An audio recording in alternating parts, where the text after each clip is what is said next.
আমাদের গোপালগঞ্জে খুব বেশি একটা ঘোরার জায়গা নেই, মানে আমার জানা মতে আর কি। যে কয়েক জায়গায় ঘোরার জায়গা আছে ম্যাক্সিমাম জায়গায় আমাদের যাওয়া হয়ে গেছে। তো আজকে নতুন একটা জায়গার সন্ধান পেয়েছি, এখানে আমাদের যাওয়া হয়নি, তো ভাবলাম আজকে গিয়ে ঘুরে আসি। দুপুরের দিকে অনেক বেশি রোদ ছিল, মাইবিনের বাবা যদিও বলছিল যে 3টার দিকে বের হতে। আমি তাকে বললাম যে এই দুপুরবেলা বের হবো নাকি, বাইরে এত রোদ, মাথা ব্যথা করবে, পরে গরমে বাচ্চারা অসুস্থ হয়ে যাবে, বিকাল হোক তারপরে বের হবো।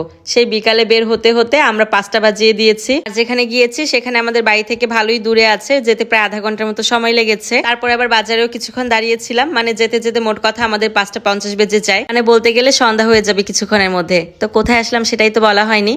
এটা উলপুর জমিদার বাড়ি। আমি আগে তো কখনো আসিনি, আমার একটা ধারণা ছিল যে হয়তোবা জমিদার বাড়ি যেহেতু তাহলে মনে হয় অনেক বেশি পুরনো বাড়ি হবে, মানে পুরনো কেল্লা টাইপের কিছু একটা হবে আর কি। কিন্তু এখানে আসার পর এটা দেখে তো আমি পুরোই অবাক। শুনলাম এটা নাকি পুরনোই ছিল, কিন্তু এখন নতুন করে সংস্কার করা হয়েছে, কারণ যেহেতু এটা দর্শনীয় স্থান, সংস্কার না করলে তো আর মানুষ আকৃষ্ট হবে না। সত্যি বাড়িটা দেখতে না অসাধারণ, একদম প্রাসাদ প্রাসাদ মনে হচ্ছিল। তবে ভেতরের জায়গাটা না একদম অল্প, মানে একদম অল্প সময়ের ভেতরেই পুরো জায়গাটা আপনি ঘুরে দেখতে পারবেন। আমরা যখন ঢুকছিলাম তখন না বেশ আফসোস হচ্ছিল, কারণ এত সুন্দর একটা জায়গা আমরা বেশিক্ষণ থাকতে পারবো না। তো ভেতরে কিছুক্ষণ ঘোরার পর বুঝলাম যে না, জায়গা যেহেতু অল্প, খুব বেশি সময় ঘুরে দেখারও কিছু নেই। এই 2-1টা রাইড ছিল, তো তার ভেতরে ট্রেনটাই উঠেছে ওরা। আর এই সাইডটায় বড় একটা লেকের মতো আছে, লেক বলবো না দিঘি বলবো আসলে বুঝতে পারছি না। তবে যেহেতু সন্ধ্যা হয়ে যাচ্ছিল এই কারণে পুরো লেকটা আর ঘুরে দেখিনি, এক সাইডে দাঁড়িয়ে একটু ভিডিও নিয়েছি আমি। জমিদার বাড়ি আর লেকের মাঝখানে ছোট করে একটা মন্দিরের মতো আছে। মাইবিন, হাই মাইবিন, কোথায় বসছো তুমি? মাহিরা,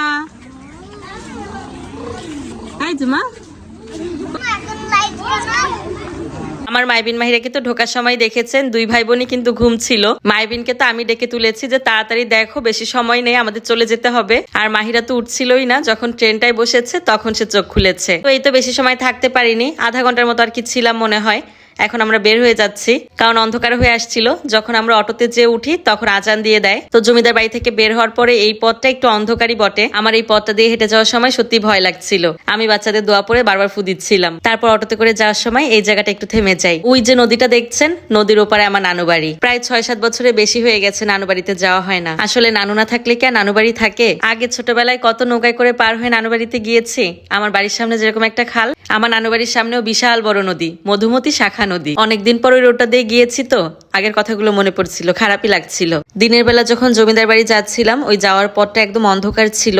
ভেতর দিয়ে কোন একটা রাস্তা দিয়ে জানি গিয়েছে, আমি ভালো করে চিনিও না, কিন্তু অন্ধকার ছিল রাস্তাটা। আর ফেরার পথে তো এমনিতেই রাত হয়ে গিয়েছে, এই অন্ধকার রাস্তাটা দিয়ে যেতে চাচ্ছিলাম না, এর জন্য গোপালগঞ্জ শহরের মধ্যে দিয়ে যাচ্ছিলাম। তো ভাবলাম রাতে খাওয়ার জন্য গ্রিল নান নিয়ে যাই। এখানে বসে খাবো না, কারণ খেতে সময় বেশি লাগবে, মানহাজকে নিয়ে তাড়াতাড়ি বাড়ি ফেরা উচিত। এর জন্য ওনাদের পার্সেল দিয়ে দিতে বললাম, আর আমরা ভেতরে গিয়ে একটু কিছুক্ষণ বসেছি। খিচুড়ি, বিরিয়ানি, মোরগ পোলাও সবই ছিল। তো আমরা গ্রিল নানটাই নিয়েছি। আমি মাইবিনের বাবাকে বলছিলাম যে রাত তো হয়ে গেছে, কিন্তু ওনাদের খাবারগুলো তো সব এখন ওভাবেই আছে, এগুলো তো নষ্ট হয়ে যাবে। কিন্তু মাইবিনের বাবা বললো যে এগুলো কিছুই নাকি থাকবে না, কারণ সারা রাত এখানে গাড়ি দাঁড়ায়, আর সারা রাত নাকি খাওয়া দাওয়া চলে, মানে গাড়ির প্যাসেঞ্জাররা এখানে নেমে খাওয়া দাওয়া করে। বেশ ভালোই, যদিও তাদের আগের মতো নাকি এখন বেচা কেনা হয় না, কিন্তু তারপরেও মোটামুটি নাকি ভালোই হয়। তো আমাদের ফিরতে ফিরতে প্রায় 8টা বেজে যায়, তারপরে খাওয়া দাওয়া করে নেই। ভিডিওটা আজকে এখানেই শেষ করে দিচ্ছি, ভালো লাগলে অবশ্যই একটা শেয়ার করে দিবেন। সবাই ভালো থাকবেন, আল্লাহ হাফেজ।